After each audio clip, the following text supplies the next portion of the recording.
Kingery and members of the committee. My name is Allie Walker. I'm a junior at the University of Missouri at Kansas City, and on behalf of the 63,000 students of the Associated Students of the University of Missouri represents, I'd like to thank this committee for the chance to testify on this bill, and I'd also like to go on record with those 63,000 students' support for this bill.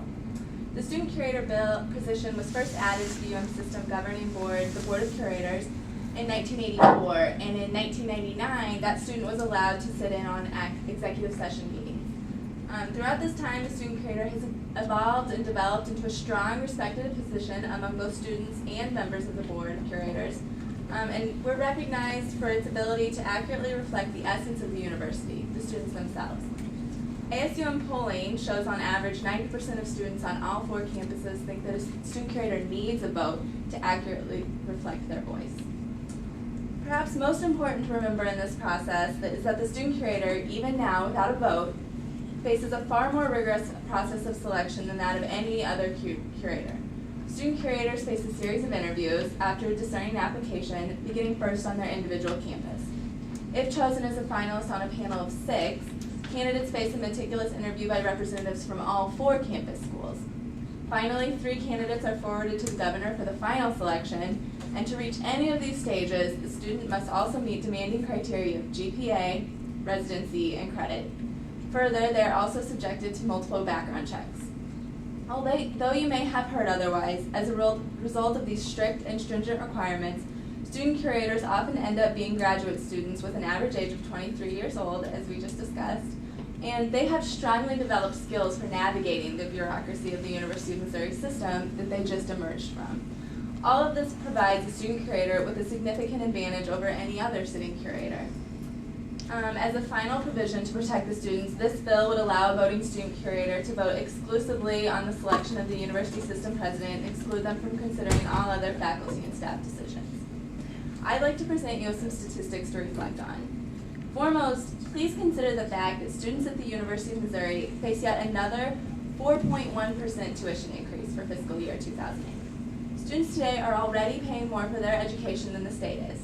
Currently, students face 48.2% of the UM system operations budget, while the state is only funding 39%. In response to concerns expressed by this body and others, I'd like to highlight a couple more important facts.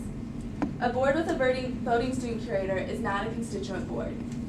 In fact, in the 35 other states which have a voting student representative spanning back 30 years, statistics have shown that a voting student representative does not correlate with the addition of a voting faculty member.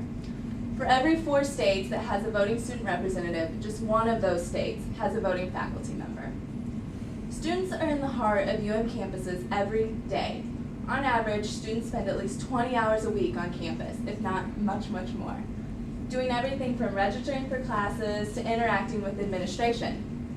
Students have honed their skills in not only understanding, but navigating this intricate system. And following this logic, a student curator would need much less time to acquaint themselves with the workings of the university system than a traditional curator, who may have been removed from the college atmosphere for many years. I might also add that at this time, the Board of Curators has neither taken nor authorized any of its members to take on behalf of the board an official stance for or against this legislation. A voting student curator validates higher education in the state of Missouri. Missouri students deserve a voice in which their concerns and financial contribution are clearly valued. A vote. I'd be happy to answer any questions. Questions of this witness? Mr. Chairman.